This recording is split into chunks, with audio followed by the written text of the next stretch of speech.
This course comprises a book entitled Persian Language Teaching.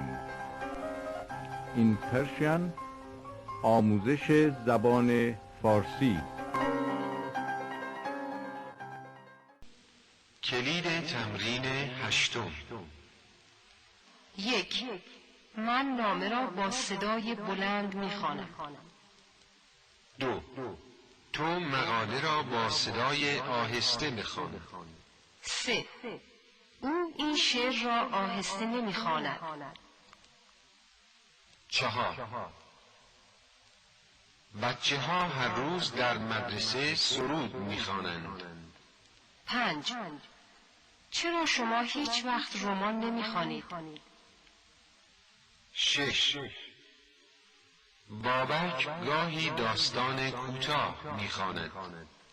7. کتاب جالبی است. سال گذشته 2 بار آن را خواندم. 8. هرچه به او می‌دادند می‌گفت کم است. 9. من از آنها می‌ترسیدم ولی آنها از من نمی‌ترسیدند. 10.